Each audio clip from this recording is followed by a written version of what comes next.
Salut les bikers, on se retrouve aujourd'hui pour la deuxième partie de l'interview de Joris. Si vous n'avez pas encore vu la première partie, je vous invite à aller la voir tout de suite, elle est disponible sur ma chaîne YouTube. Et si vous l'avez déjà vue, je vous souhaite une bonne seconde partie d'interview.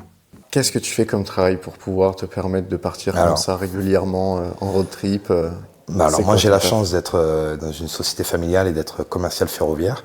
D'accord. Donc, tout simplement on fabrique des outils pour la maintenance des voies ferrées, des caténaires, les câbles électriques pour les tramways, pour les trains. Donc déjà de rouler de base, c'était pas un problème, que ce soit en camion ou en voiture. Et puis en moto, des fois je la prends si je dois aller voir un client et que j'ai pas de matériel avec moi à emporter, donc c'est pratique. Et après, j'aménage mes horaires, en particulier le vendredi où on fait 8-13, on fait les 39 heures.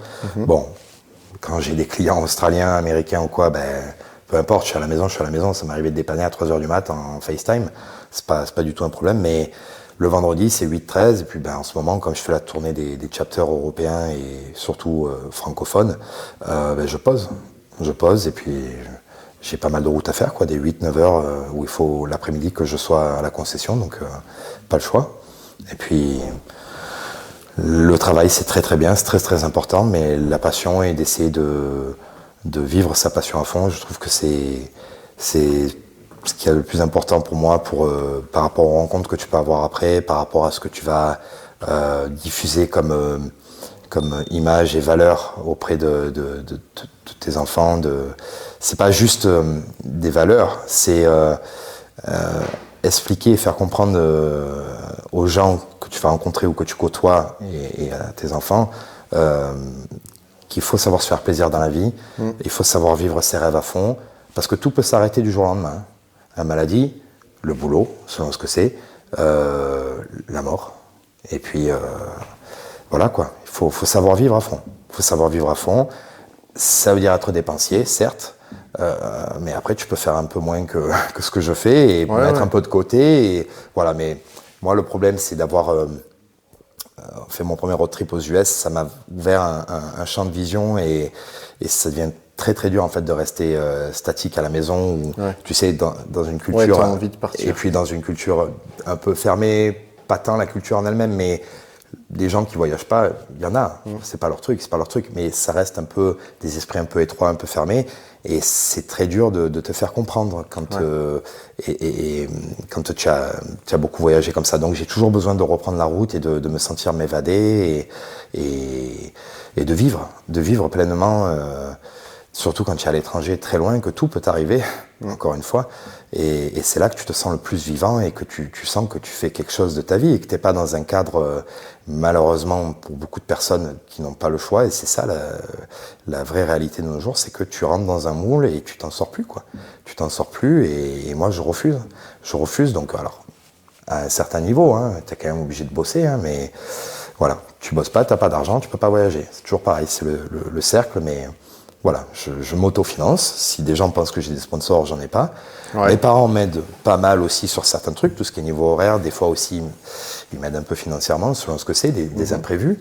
Là récemment, c'était le CM et le corps papillon.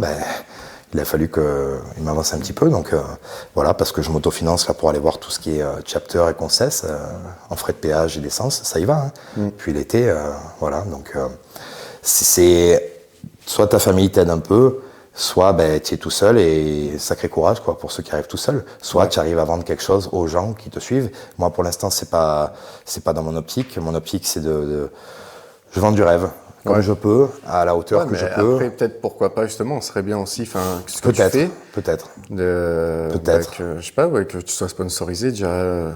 Avec le temps, tout peut déjà pour commencer, pour que ça puisse arriver, je vous invite vraiment à aller le suivre sur les réseaux. Je vous les ai remis en description. Allez le suivre. Parce que vous savez, c'est le premier truc qui fait que les marques elles vont venir vers toi. Il faut avoir des abonnés, c'est comme ça que ça marche. Donc n'hésitez pas à aller le suivre sur Facebook, sur Instagram. Et ça viendra de toute façon. Après, comme je dis, moi je vis pour moi. Si je peux faire partager à travers mes photos, à travers mes récits ou la petite quantité d'articles que j'ai pu écrire déjà dans pas mal de magazines, même dans l'Enthousiaste de Harley, si ça peut pousser les gens à sortir de leur petite petite zone de bien-être et de vouloir se lancer, pourquoi pas. Moi, j'ai pas mal de gens qui m'écrivent ensuite pour me dire, tiens, je vais aller là, qu'est-ce que t'en penses? Alors, je les aide, je leur refais la route, je les conseille sur les huiles, beaucoup de choses. Je suis passé à travers pas mal de galères au niveau de la moto, à travers quelques voyages aussi, j'ai des petites anecdotes, mais si je peux aider par ce que j'ai vécu, parce que je sais ou parce que j'en ai déduit, je le partage. Et tout est gratuit. Donc voilà, c'est si je peux aider dans la vie, c'est ce qui et faire voyager, ça me convient. Parce que je me fais plaisir à moi d'abord. Ouais. Et c'est ce que je voulais. Tu le fais pour toi déjà. C'est ce que je voulais, me faire plaisir à moi, on m'impose jamais rien. Donc voilà, c'est le but de la liberté. Encore une fois, c'est ma moto, c'est l'extension de moi-même, mais c'est surtout mon outil de liberté. Ouais. Voilà. Alors déjà, je vais rebondir sur ce que tu disais par rapport aux gens qui te demandent pour les trajets et tout ça. Ouais. Toi, quand tu pars, est-ce que tu regardes avant les routes à emprunter, etc. ou tu pars vraiment au feeling, je sais que je vais aller là. Non, je regarde. Tu regardes. Ouais, je regarde. Tu te fais des fois, je me fais avoir. Je me fais avoir par Google. Ouais. Pour moi, il y a marqué une route, ok. Et puis j'arrive, il y avait une route. Ouais, avant. Selon les pays, il y avait une route. Mais écoute, pas le choix. Après, j'utilise plusieurs GPS en même temps, parce qu'en plus, je suis en Apple CarPlay maintenant, donc je peux mettre plusieurs trucs à la fois, mais il y a des fois, non, il n'y a que cette route. Et puis, il faut aller zoomer à l'avance sur Google Maps, et puis là, tu vois que, je vais me faire avoir pour le projet de 2025, faire Algérie-Tunisie. Je disais au collègue, le directeur Abdel, directeur du chapter Hog Alger, on peut aller à Tamanrasset, c'est pas très loin du Mali, mais c'est vraiment au-dessus de la frontière du Niger. Il m'a dit, bon courage. Il y a une route, mais en fait, c'est que de la piste. Et c'est emprunté que par les camions. Donc, des fois, on se fait avoir. Il faut mieux quand même prévoir. Il vaut mieux prévoir. Mais du coup, avant de partir, tu regardes quand même à peu près où passer, etc. Ah, je sais, j'ai mon trajet. Tu as déjà ton trajet. J'ai mon trajet. Maintenant, comme j'utilise aussi Waze et tout en roulant, là, en ce moment, j'ai utilisé TomTom, Waze et Google. Ça peut varier un peu la route, mais elle m'amènera toujours là où j'ai choisi d'aller. D'accord. C'est prévu à l'avance. Tu prépares ton road trip. Quand je sais pas, mais j'y arrive. Mais quand, c'est toujours compliqué en moto. T'as un truc qui t'a plu, tu veux rester un peu plus, tu peux avoir une panne, tout est, tu vois. C'est comme les hôtels, je les réserve pas à l'avance. C'est des fois devant l'hôtel pour avoir les meilleures réductions et tout, mais je fais de la pub, tant pis, mais c'est booking.com et je suis pas emmerdé. Là où c'est emmerdant, c'est quand tu es dans les pays comme ça, reste du monde, et t'as pas d'internet, où ça coûte très cher. Donc tu l'actives, tu prends un pass, tu l'actives, mais alors 1 minute, tu fais ta recherche en 2-2 avec tes critères, tu cliques, tu valides et tu prends l'adresse surtout, et tu la mets dans le GPS et tu y vas, quoi. Mais il faut jamais réserver à l'avance. Jamais, jamais, jamais. Sauf si tu as pris un ferry, que tu sais que de toute façon tu y seras le soir même, enfin voilà. Mais tout peut arriver en moto. Tout. Non, mais je suis d'accord. Que ce soit bien comme mauvais. Le fait de ne pas réserver, nous, cet été, on a fait la même chose. Exactement. Au moins, ça te met pas le stress. Le soir pour le lendemain. Exactement. Plutôt que de prendre tout d'un coup. Non, c'est trop de stress. Le moindre truc. Trop de stress surtout. Parce que derrière, déjà qu'on roule, il faut savoir que tu es là, puis ensuite là et tout. Non, ça met. Il faut que ça reste un voyage où on est bien, quoi. C'est pas pour se mettre le stress. Moi, je me le mets assez déjà au niveau. De la manière dont je conduis et la vitesse à laquelle je conduis des fois parce que j'aime ça, je suis enfin dans un pays, il faut pas se leurrer, il n'y a plus de points et tout, j'ai eu ma petite prune cet été en Turquie, mais bon, c'est particulier là-bas. Les motos sont interdites au-dessus de 90 km/h, tu peux pas dépasser 90. Même sur l'autoroute à 140, qui est autorisée pour les voitures, on se fait tous gauler, tous les motards en Turquie, ils alignent, 80 balles, c'est comme ça. Mais après, si tu mets en plus le stress, moi je fais des journées de 15-17 heures, du lever au coucher du soleil, des fois je dépasse, je vais pas en plus avoir le stress il fallait que je sois à telle heure, à tel endroit, même si des fois en réservant 2 heures avant, j'ai encore 2-3 heures de route, c'est 21h, 21h45, il faut encore penser que voilà, moi je vais à l'hôtel, je campe pas, j'aime pas ça, avec les journées que je fais sur les routes que je fais, je veux ma chambre, ma douche, si le resto est fermé, au moins ma bière, quoi. Voilà, ça nourrit. Non mais ça nourrit. Le lendemain, moi, je saute le petit-déj, je saute le repas du midi, j'achète des biscuits, du chocolat, je mange sur la route, je mange à la station-service. Il faut se redonner du sucre. C'est la manière que j'aime de voyager. J'aime rouler comme ça. Les gens critiquent, c'est tant pis pour eux, moi je m'en fous. Je ne changerai pas ma manière de faire. S'il y a un endroit qui me plaît, je reste un peu plus.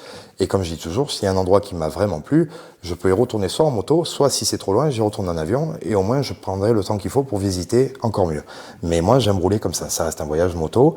Et j'ai besoin de me sentir sur ma bécane et passer quelques heures à un endroit, visiter, mais après, il faut que je reprenne la route. Je me refuse à rester des 2-3 jours dans des lieux identiques, similaires.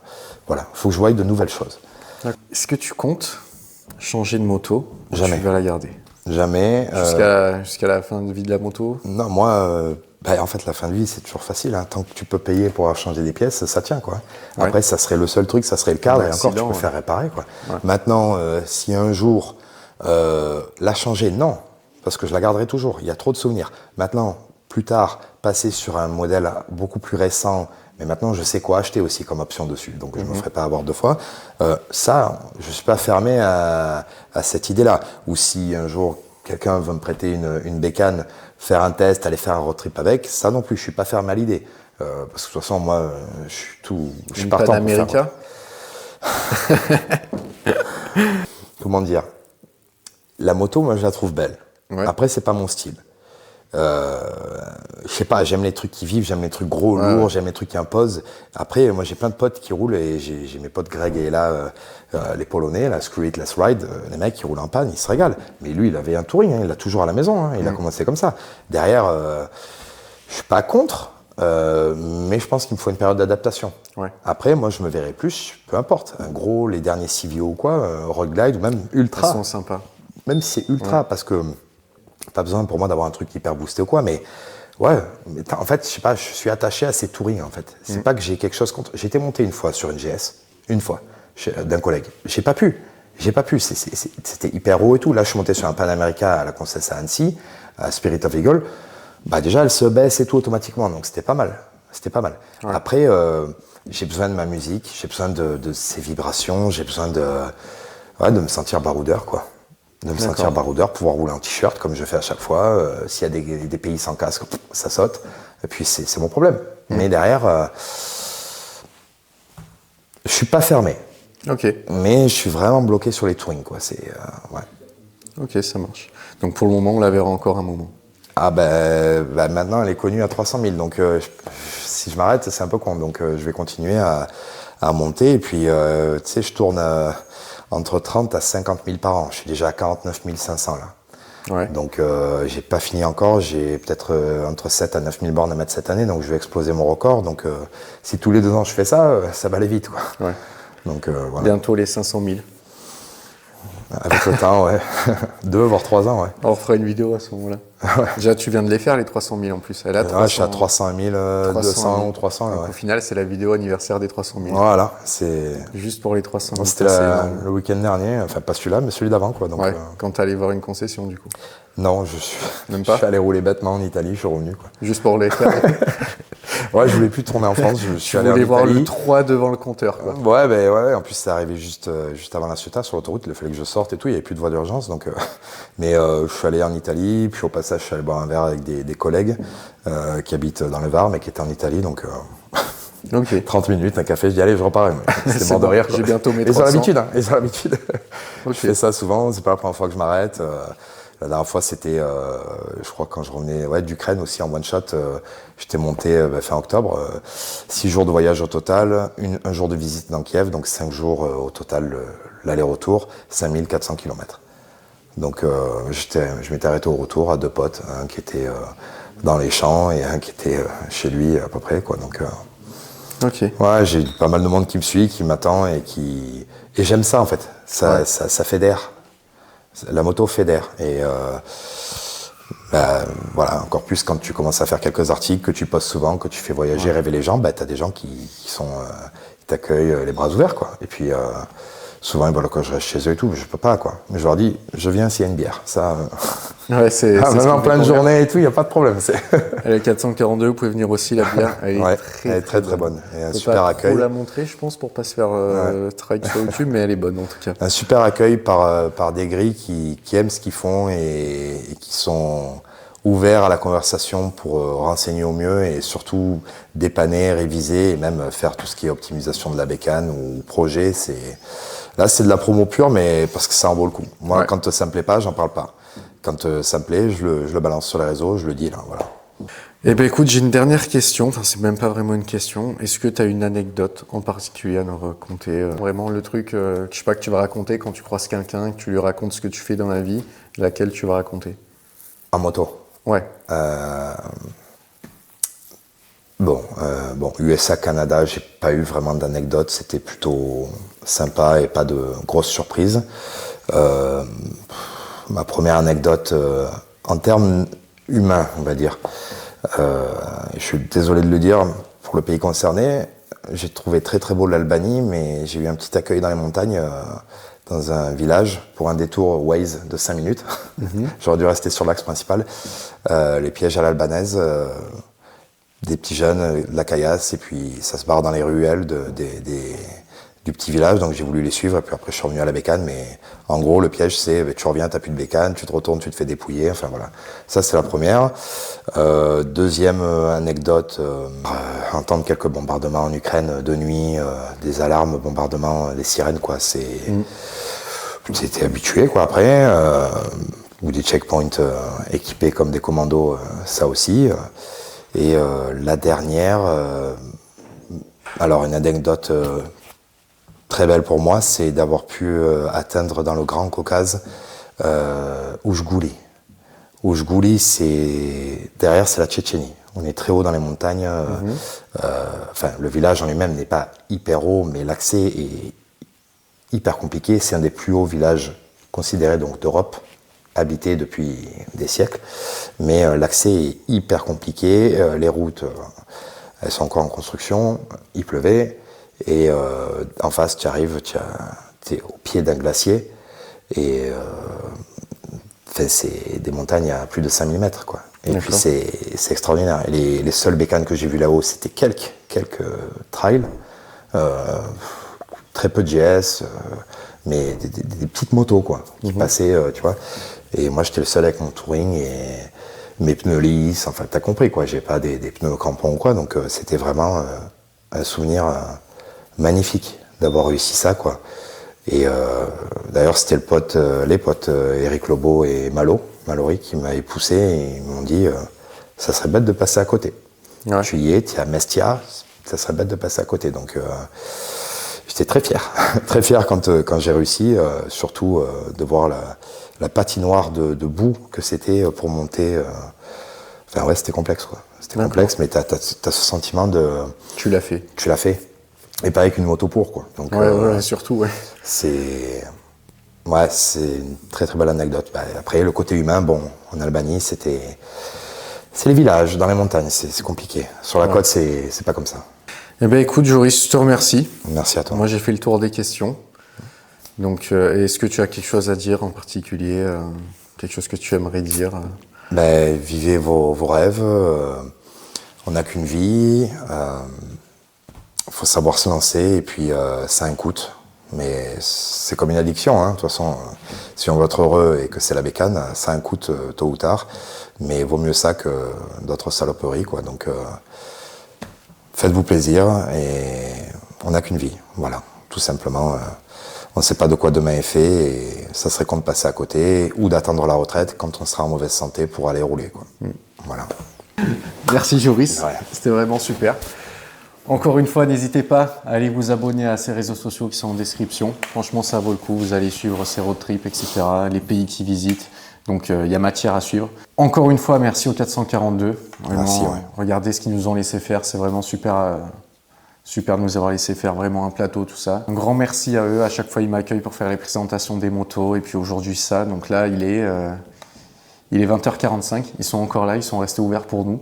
Donc vraiment un grand merci au 442, pareil, si vous êtes du coin, regardez Joris, il était à 15 minutes, il ne connaissait pas. À La Ciotat. Donc si vous êtes dans le coin, dans le Var, même un peu plus loin, ça vaut le détour. Venez faire un tour, même si c'est pas pour faire quelque chose, venez juste voir le lieu, boire une bière.